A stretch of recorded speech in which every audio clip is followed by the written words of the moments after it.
अस्सलाम वालेकुम नाज़रीन, मैं हूं पलवशा महमूद और प्रोग्राम हेल्थ 21 में इस लैब की जानिब से आप लोगों को खुशामदीद कहती हूं। उम्मीद करती हूं आप सब बिल्कुल ठीक होंगे, खैरियत से होंगे और अपना ख्याल रख रहे होंगे। नाज़रीन, प्रीवियस सेगमेंट में हम लोग बात कर रहे थे सर्वाइकल पेन की और उसी टॉपिक को हम लोग आज दोबारा कंटिन्यू करेंगे। एक बार फिर से इस टॉपिक को जो हम लोग जो क्वेश्चन रह गए थे हमारे और जो कंसर्न्स रह गए थे वो इस जो है सेगमेंट में हम लोग डिस्कस करने वाले हैं। प्रीवियस सेगमेंट में मैंने आप लोगों को बताया था कि ओवरऑल दुनिया में 23% लोग जो हैं वो सर्वाइकल पेन का शिकार हैं और अगर स्पेसिफिकली एक सर्टेन पॉइंट पे पाकिस्तान की बात की जाए तो 19.5% लोग जो है वो सर्वाइकल पेन से जो है गुजर रहे हैं, इसको बर्दाश्त कर रहे हैं। और इसका रीज़न जो है हमारा डेली का लाइफस्टाइल और हैवी जो है वो वेट को उठाना, अपने कंधों पे रखना या फिर हैवी बैग्स को लोड करना, इसका रीज़न ये भी हो सकता है। और इसके अलावा मजीद रीजंस भी हम लोग डिस्कस करेंगे। एक बार फिर से मैं वेलकम करना चाहूँगी डॉक्टर कंवल फयाज हमारे साथ मौजूद हैं, जो कि सीनियर फिजियोथेरेपिस्ट इस लैब में हैं और मैं उनको वेलकम करना चाहूँगी। अस्सलाम वालेकुम डॉक्टर, कैसी हैं आप? वालेकुम सलाम जी, मैं ठीक अल्हम्दुलिल्लाह। जी डॉक्टर, हम लोगों ने प्रीवियस सेगमेंट में ये डिस्कस किया था, जो मैंने आपको कहा था कि जो सर्वाइकल पेन है इसको आप एक बार इलेबरेट कर दें। मैं चाहूँगी एक बार फिर से आप सर्वाइकल पेन को जो है वो इलेबरेट कर दें ताकि फर्दर क्वेश्चन इसके बाद हम लोग कर सकें। ठीक है, सर्वाइकल पेन जैसे हमने पिछले सेगमेंट में भी डिस्कस किया था, हम दोबारा डिस्कस कर सकते हैं कि सर्वाइकल पेन जो है वो क्या होता है, एक feeling of uncomfort. Pain actually में क्या होता है, फीलिंग ऑफ अनकंफर्ट। ठीक है, तो वो अगर सर्वाइकल एरिया में फील हो रहा है तो वो सर्वाइकल पेन में आ रहा होता है। ठीक है, इसके अंदर फिर क्या दूसरी चीज़ें आ रही होती है कि किस किस वजह से हो सकता है कि मसल्स पे स्ट्रेस आने लगे, जॉइंट पे स्ट्रेस आने लगे, हमारी वर्टिब्रास पे स्ट्रेस आने लगे, या कोई टेयरिंग हो, ठीक है, कोई भी इंजरी हो जाए या नेरोइंग होने लगे, तो उसकी रिजल्टेंट में क्या होता है कि सर्वाइकल पेन डेवलप होना शुरू हो जाता है। ठीक डॉक्टर, हम लोगों ने प्रीवियस सेगमेंट में बात की थी सिम्टम्स और कॉजेज़ की, लेकिन अगर मैं मज़ीद क्वेश्चंस शामिल करूं तो मैं आपसे नेक्स्ट क्वेश्चन ये पूछना चाहूँगी कि रिस्क फैक्टर्स कितने होते हैं और क्या क्या रिस्क फैक्टर्स जो हैं वो इंक्लूड होते हैं इसमें? जी देखें, सर्वाइकल पेन के लिए रिस्क फैक्टर्स जो है आपके बहुत सारे होते हैं। हम वन बाय वन डिस्कस करेंगे उनको डिटेल में। जैसे कि पहला अगर हम देखते हैं तो वो आता है सेडेंडरी लाइफ स्टाइल। आपकी सेडेंडरी लाइफ स्टाइल से मुराद है कि आप जो है अपने पोस्चर को, करेक्ट पोस्चर को मेंटेन ना करें। ठीक है, आप अपनी डिवाइसेस को सही तरीके से यूज़ ना करें। अगर आप कॉन्स्टेंटली मोबाइल यूज़ करें तो अपनी नेक को फ्लेक्स करके और कॉन्स्टेंटली हम इसी पोजीशन में यूज़ कर रहे होते हैं, तो ये क्या है, सेडेंडरी लाइफ स्टाइल में चली जाती है। ये आपका एक रिस्क फैक्टर है। अगर आप इन चीज़ों को अभी से करेक्ट नहीं करेंगे तो आगे चल के लीड कर जाएगा सर्वाइकल पेन में। ठीक है, उसके बाद जो है सिगरेट स्मोकिंग का भी बहुत रोल है हमारी इसके अंदर, बॉडी के पोस्चर वगैरह में, क्योंकि डिस्क के अंदर डीजनरेटिव चेंजेस जो हैं सिगरेट स्मोकर में कॉमनली डेवलप होती है या अर्ली डेवलप होती है as compared to normal man के, इसलिए ये भी एक रिस्क फैक्टर में आ रहा होता है। ठीक है, उसके अलावा जो है इसके दूसरे रिस्क फैक्टर्स में आप उनकी डिफरेंट पोजीशंस होती हैं। आप सस्टेन करें एक ही पोस्चर को बहुत टाइम के लिए और आप अपनी एक्टिविटीज़ या कोई भी काम ऐसा कर रहे हैं आप जिसको आप ब्रेक नहीं ले रहे, तो ये क्या करते हैं, आगे काज कर जाते हैं या फिर लीड कर जाते हैं आपके सर्वाइकल पेन को। ठीक, बिल्कुल डॉक्टर, आपने बहुत अच्छी बात की। आपने बताया कि किस तरह सर्वाइकल पेन के जो है वो सिम्टम्स क्या हैं और रिस्क फैक्टर क्यों बढ़ते हैं। मैं नेक्स्ट क्वेश्चन की तरफ जाऊंगी और मैं पूछना चाहूँगी कि प्रिवेंशन इनिशियल स्टेजेस पे अगर बात की जाए प्रिवेंशन की इसकी, तो किस तरह मुमकिन है? जी बिल्कुल, देखिए प्रिवेंट इसको किया जा सकता है। पहली चीज़ जो मैं ज़्यादातर पोस्चर वर्ड यूज़ कर रही हूँ या फिर डिवाइसेस को यूज़ करने का बोल रही हूँ, तो वो पहली है कि आप उन काजेज़ को ही दूर कर दें जिसकी वजह से डेवलप हो रहा है, जो काज बन रहे हैं। जैसे कि आप गुड पोस्चर को मेंटेन रखें। ठीक है, आप अब कोई भी काम कर रहे हैं तो वो सस्टेन अगर आपको लगता है कि मुझे लैपटॉप पे या कंप्यूटर पे काम करना है 5 आवर्स, 7 आवर्स, 10 आवर्स, तो आप क्या करें, अपनी एक्टिविटीज़ को ब्रेक कर लें। ठीक है, आप 2 आवर्स तक सस्टेन करें, अपनी कंटिन्यू करें, फिर उसके बाद 2 आवर्स बाद ब्रेक ले लें। ठीक है, थोड़ी सी फिजियोलॉजिकल मूवमेंट होती है नेक की और सर्वाइकल की, वो फॉलो करें। ठीक है, स्लाइड स्ट्रेचिंग करें, थोड़ा सा बैठे हुए तो उठकर चल लें, ताकि अपनी एक्टिविटी को ब्रेक कर लें, ताकि आप डेवलप ना कर सके, आपके मसल रिलैक्स हो जाएं, ताकि उनमें दोबारा पावर आ जाए कि वो आपको कंटिन्यू करवा सके आपकी दूसरी एक्टिविटीज़ के लिए। ठीक है, उसके अलावा जो है इसमें और दूसरी चीज़ें, हाँ, आपका पिलो, आपका कंफर्ट, यानी कि आपकी स्लीपिंग वगैरह भी जो है ना वो बहुत मैटर करती है। आपकी पिलो की हाइट जो है वो 3 फिंगर विड्थ होनी चाहिए एक्चुअली में। ठीक है, अगर वो भी किसी को नहीं समझ में आता तो हम क्लियरली इजी बोलते हैं कि आपकी जो शोल्डर ब्लेड की हाइट है ना, इतना आपका हाइटेड पिलो होना चाहिए, इससे ज़्यादा हाइटेड पिलो यूज़ नहीं करना है, और आपका बेड जो है वो भी कम्फर्टेबल हो।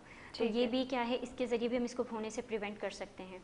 ठीक है जी डॉक्टर, अगर बात की जाए सर के दर्द के हवाले से या फिर जो है गर्दन के दर्द के हवाले से, तो आपने ये तो बताया था प्रीवियस सेगमेंट में कि ये दर्द जो है वो मूव होते हुए आपके लेफ़्ट या राइट या फिर दोनों बाजुओं में ट्रैवल कर सकता है, लेकिन क्या ये दर्द ऊपर की साइड पे यानी सर की तरफ भी ट्रैवल करता है? जी बिल्कुल करता है। अगर सर्वाइकल पेन सीवियर होने लगे और अगर प्रोग्रेस करे तो वो आपके हेड की तरफ जाता है, आपको हेडेक होता है। सर्वाइकल पेन एसोसिएट करता है हेडेक के साथ। इवन ये और सिम्टम भी शो करता है, डेजीनेस, चक्कर आना, ठीक है, उल्टियाँ लग जाना, ये सारे सिम्टम भी सर्वाइकल पेन के साथ एसोसिएट होते हैं। ठीक डॉक्टर, अक्सर जो लोगों को शिकायत होती है कि ज़्यादा काम करने से या फिर जो है वो नींद पूरी ना होने की वजह से उनके कान के नीचे वाले साइड पे अक्सर दर्द रहता है, जो कि आपका पार्ट जो है वो गर्दन से जुड़ा हुआ होता है। तो इस सूरत में क्या ये सर्वाइकल पेन ही होगा, या फिर अगर सर्वाइकल पेन भी है तो इसका जो है हम लोग इससे बच कैसे सकते हैं, इसका सॉल्यूशन क्या है?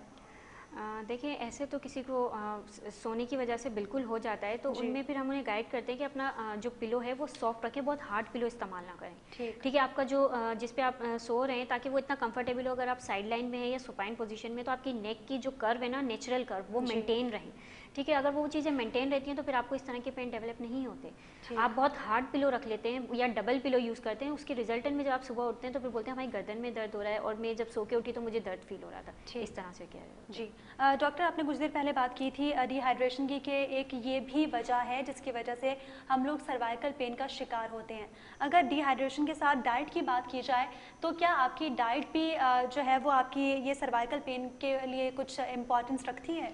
जी बिल्कुल, डाइट का भी बहुत ज़्यादा रोल है। एक डाइट का और एक आपकी साइकोलॉजी का, इन दोनों का बहुत एसोसिएट करता है सर्वाइकल पेन के साथ। ठीक है, पहले अगर आपने डाइट का ऑप्शन मुझसे पूछा है तो मैं उसी पे डिस्कस करती हूँ कि आपकी डाइट ऐसी होनी चाहिए कि आपके मसल्स जो हैं वो रिलैक्स हो, उनकी डाइट पूरी हो। जैसे कि आपको पोटाशियम बेस्ड डाइट ज़्यादा लेनी चाहिए। ठीक है, आप ऐसी डाइट लें जिसमें विटामिन डी वगैरह ज़्यादा हो और कैल्शियम ज़्यादा हो। क्यों? ताकि आपकी स्पाइन की वर्टिब्रास जो हैं वो अपनी डेंसिटी उनकी मेंटेन रहे, उनके मिनरल्स मेंटेन रहे। उसके साथ साथ आप पानी, डिहाइड्रेशन क्यों वर्ड बार बार दिया जा रहा है? क्योंकि दो वर्टिब्रास के दरमियान में एक जेल पैड होता है जिसको हम डिस्क कहते हैं, वो फ्लूइड होता है उसके बीच में। तो उसके लिए भी, उसका नॉर्मल क्वांटिटी में होने के लिए भी हमें क्या करना होता है कि अपने पानी जो है वो ज़्यादा से ज़्यादा लें ताकि डिहाइड्रेशन में ना जाएं। आप जो है विटामिन से ज़्यादा डाइट लें। आप इसके लिए फ्रूट्स का अच्छा इस्तेमाल कर सकते हैं। आपके मिनरल्स और आपके फ्रूट्स जो हैं आपके विटामिन पूरे करते हैं, जो आपके मसल्स के लिए और बोन्स के लिए ज़रूरी है। ठीक डॉक्टर, एक कोई ऐसा सर्टेन पॉइंट है इसमें सर्वाइकल पेन में जिसके वजह से हम लोग जो है अपने डॉक्टर को कंसल्ट या विजिट करना चाहिए? जी जी, मतलब इस तरह से आप कह सकते हैं कि ऐसे क्या सिम्टम आपको मिल रहे हैं कि आपको विजिट करना चाहिए। ठीक है, तो बिल्कुल इस तरह से होता है कि अगर आपको परसिस्ट पेन है, यानी कि आपको कोई पेन हुआ लेकिन वो कंटिन्यू है, परसिस्ट कर गया, रुक गया, खत्म नहीं हो रहा, तो आपको विजिट करना चाहिए। उसके बाद अगर आपको लगता है कि आपका सर्वाइकल पेन जो है वो स्प्रेड कर रहा है, ठीक है, पहले सिर्फ लोकलाइज था, गर्दन में था, लेकिन अब वो फैल रहा है, मेरे हाथों तक आ गया, हाथों से मेरी कोहनी तक और अब उंगलियों तक महसूस होने लगा है, आर्म में मूव करने लग जाए या बैक में आपकी कमर में आने लग जाए, जैसे आपने कहा कि ऊपर सर में जाता है तो हेडेक पे जाने लग जाए, या फिर आपकी लिम्स में आने लगे। तो अगर आपकी लोअर लिम्ब में ना, तो आपको क्या करना होता है, विजिट करते हैं आप डॉक्टर की तरफ। और इसके साथ साथ आप, और दूसरा क्या होता है कि पेशेंट्स बोलते हैं कि हमारे हाथ सुन्न होने लगे। अगर आपके हाथों में नमनेस, टिंगलिंग सेंसेशन या वीकनेस डेवलप हो तो भी आपको डॉक्टर के पास विजिट कर लेना चाहिए। ठीक डॉक्टर, मेरा नेक्स्ट क्वेश्चन आपसे ये था कि ये मिथ है, काफ़ी लोग कहते हैं कि फीमेल में जो है सर्वाइकल पेन ज़्यादा होता है अगर कंपेयर किया जाए मेंस को, तो क्या ये सच है कि फीमेल्स में ज़्यादा होता है सर्वाइकल पेन? बिल्कुल, ये मिथ नहीं है, ये रिसर्च बेस्ड स्टडी भी है कि स्टडीज़ इस बात को शो करती हैं कि फीमेल में जो है वो सर्वाइकल पेन कॉमनली डेवलप होता है एज़ कम्पेयर टू मेन के। और इसके पीछे साइंस भी है। क्यों? एक तो क्या है कि फीमेल्स को अल्लाह ताला ने नेचुरली बहुत सॉफ्ट और बहुत लाइट बनाया हुआ है, तो फीमेल्स में क्या होता है कि वीकनेस जल्दी डेवलप होने लगती है, उनकी बोन्स सॉफ्टनिंग जल्दी होने लगती है एज़ कम्पेयर टू मैन। जब बोन में चेंजेस जल्दी आती हैं, लिगामेंट में और मसल्स में चेंजेस जल्दी आने लगती हैं, तो उसके रिजल्टेंट में इसलिए वो ज़्यादा सफ़र करती हैं एज़ कम्पेयर टू मैन। तो मैन जो है वो थोड़े से स्ट्रॉन्ग होते हैं, उनकी बोन्स की डेंसिटी इतनी जल्दी लॉस नहीं होती है एज़ कम्पेयर टू फीमेल के, उनके जल्दी लॉस होने लग जाती है। तो जिसकी वजह से रेशो जो है सर्वाइकल पेन का फीमेल में ज़्यादा है एज़ कम्पेयर टू मेल। ठीक है, फीमेल्स में जो है वो रेशो सर्वाइकल पेन का ज़्यादा है अगर बात की जाए कंपैरिजन की, और मेंस में कम होता है, क्योंकि बेशक अल्लाह पाक ने जो है वो एक औरत को एक आदमी के मुकाबले में सॉफ्ट और ज़्यादा जो है वो लाइट कह सकते हैं बनाया है। डॉक्टर, अगर बात की जाए सर्जरी वगैरह की या फिर फैलाव की, तो क्या ये सेल्फ मेडिकेशन जो है वो करना ठीक रहता है इसमें? देखिए, बात यही आ जाती है, सेल्फ मेडिकेशन ठीक है लेकिन कुछ हद तक। अगर आपको लगता है कि आपका पेन जो है आपकी सेल्फ मेडिकेशन से वीक 2 डेज 3 डेज में रिजॉल्व हो गया है तो आप करें, ठीक है। लेकिन अगर आपको लगता है कि आपका पेन परसिस्ट कर गया है, आपको कंटिन्यू है, आपको 1 मंथ हो गया है, क्रॉनिक में चला गया, तो आपको नहीं, फिर आपके लिए सेल्फ मेडिकेशन बेहतर ऑप्शन नहीं है, फिर आपको विजिट करना चाहिए डॉक्टर के पास। डॉक्टर, अगर फिजियोथेरेपी के हवाले से बात की जाए कि इनिशियली आप लोग ऐसे कौन से, मतलब बीइंग अ डॉक्टर, आप ऐसे कौन से जो है स्पेसिफिक एक्सरसाइजेस प्रेफर करते हैं अपने पेशेंट्स को जिनकी वजह से वो जिनको करके सर्वाइकल पेन से बच सकें? हाँ बिल्कुल। देखिए पहले तो उनकी हमें हिस्ट्री वगैरह लेनी होती है कि उनको पेन कब से है, अचानक से हुआ है, स्ट्रेन स्पोर्ट्स इंजरी है, सडन हुआ है या फिर क्रॉनिक है। क्योंकि जब सडन होना और जो एक्यूट जिसको हम कहते हैं और क्रॉनिक, इनके लिए हमारी स्ट्रेटेजीज थोड़ी सी अलग होती है। अगर कोई पेशेंट कहता है कि मुझे इंजरी हुई थी और उसका टाइम पीरियड जो है वो 1 से 2 डेज़ है या 1 वीक के अंदर है, तो हम उनको बोलते हैं कि आप इनिशियली जो है आइसिंग यूज़ करें। अगर स्वेलिंग मिलती है हमें उस एरिया पे तो हम उनको कहते हैं आइसिंग यूज़ करें। अगर वो हमें हिस्ट्री दे रहे होते हैं कि नहीं हमें बहुत टाइम से पेन है, जैसे मुझे महीनों हो गए, 6 महीने, 4 महीने और इससे ज़्यादा प्लस में, तो आप क्या करेंगे, फिर हम अपनी स्ट्रेटेजी चेंज कर देते हैं। फिर हम उन्हें आइसिंग की बजाय हीटिंग पे रखते हैं कि उनको हीटिंग साथ में कर रहे होते हैं ताकि मसल रिलैक्स और सॉफ्ट हो सके। वो क्रॉनिक पेन में चल रहा होता है। उसके बाद हम क्या होता है कि उनमें एक्सरसाइजेज होती हैं, ठीक है। तो कुछ टेक्निक्स होती हैं जो फिजियोथेरेपी ही अप्लाई करते हैं, वो उनकी स्ट्रेचिंग आती है उसमें, ठीक है, और उनकी जो है मोबिलाइजेशन आती है, ट्रैक्शंस आती है और डिवाइसेस की हेल्प से जो है ट्रीटमेंट को प्रोसीड किया जाता है। और साथ में फिर क्या होता है कि पेशेंट को कुछ होम एक्सरसाइजेज बता देते हैं ताकि वो उसको घर पर भी कंटिन्यू करें। ठीक है। तो इससे क्या होता है कि क्लिनिक के साथ साथ उनके घर पे भी एक्सरसाइजेज फॉलो करने से उनके ट्रीटमेंट और रिजल्ट्स जल्दी शो होना शुरू हो जाते हैं। ठीक।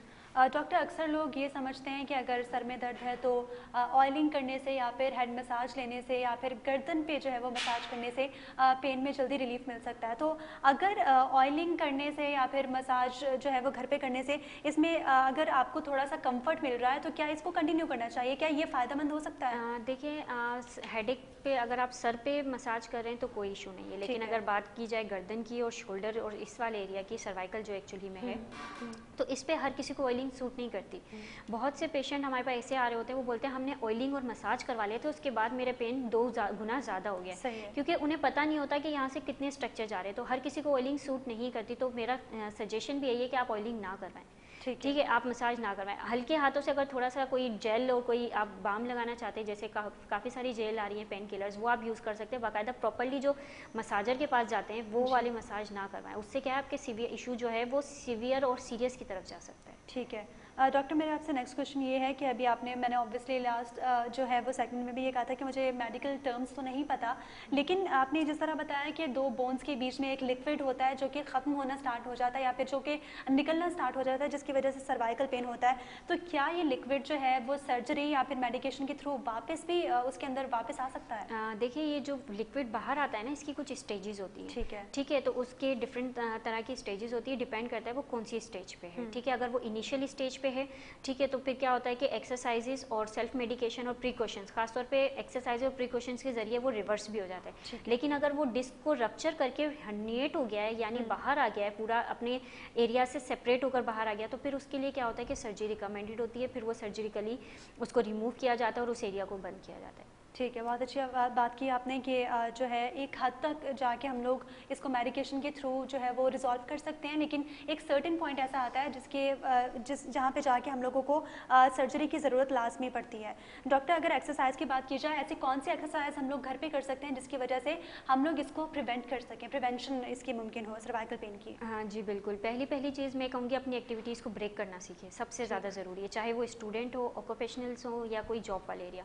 यानी कि अगर आप हेड और नेक की मूवमेंट को कॉन्स्टेंटली एक पोजीशन में रखेंगे तो उसकी वजह से आपको सर्वाइकल पेन डेवलप होगा। मैं तकरीबन सब लोगों से ये कहती हूँ कि आप लोग क्या करें, अपने काम को जो है ना छोटे छोटे उसमें ब्रेक कर लें। ठीक है, सेगमेंट्स में थोड़ी देर बाद 5 मिनट का टाइम निकालें, अपनी एक्सरसाइजेस करें, अपनी मूवमेंट करें नेक की नॉर्मल, और उसको रिलैक्स करें। अब इसमें जैसे कुछ फिजियोलॉजिकल मूवमेंट हैं, वो कौन कौन सी है मैं आपको थोड़ा सा गाइड कर देती हूँ कि आप क्या कर सकते हैं।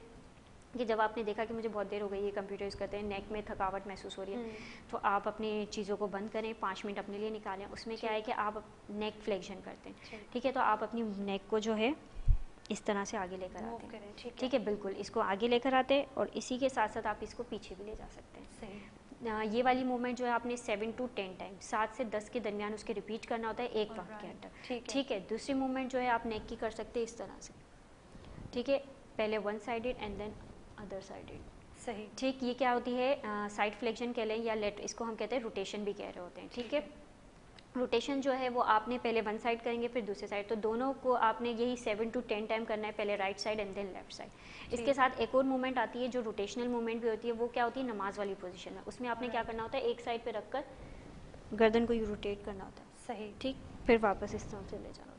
तो इससे क्या है कि आपके तकरीबन सारे मसल्स इन्वॉल्व हो जाते हैं, वो रिलैक्स हो जाते हैं, आपके जॉइंट जो हैं वो भी फ्लेक्स होकर रिलैक्स हो जाते हैं। ये 3-4 एक्टिविटीज़ आप कर सकते हैं। और आप अपने आप को रोक सकते हैं सर्वाइकल पेन डेवलप होने से। बिल्कुल, आपने बहुत अच्छी एक्टिविटीज़ बताई, बहुत इजी एक्सरसाइजेस बताएं जो कि हम लोग घर पे जो है बहुत इजीली कर सकते हैं और अपने मूवमेंट के लिए या फिर अपने सर्वाइकल पेन से बचने के लिए, अपना मतलब खुद को बेहतर महसूस करने के लिए ये वो बहुत कॉमन एक्सरसाइजेस हैं जो कि हम लोग कर सकते हैं और सर्वाइकल पेन से बच सकते हैं। नाज़रीन, हम लोग आज बात कर रहे थे सर्वाइकल पेन के हवाले से, सर्वाइकल पेन क्या होता है, कॉजेज़ क्या हैं और इसका दर्द जो है वो रिकग्नाइज किस तरह हो सकता है। इस हवाले से बात करने के लिए हमारे साथ स्टूडियोज़ में मौजूद थी डॉक्टर कंवल फयाज, जिन्होंने हम लोगों को इसका जवाब दिया और जितना मुमकिन हद तक पॉसिबल था हम लोगों ने आपको आगाही फराहम करने की कोशिश की। इसी के साथ ही मुझे और मेरी पूरी टीम को इजाज़त दीजिए। अल्लाह हाफ़िज़।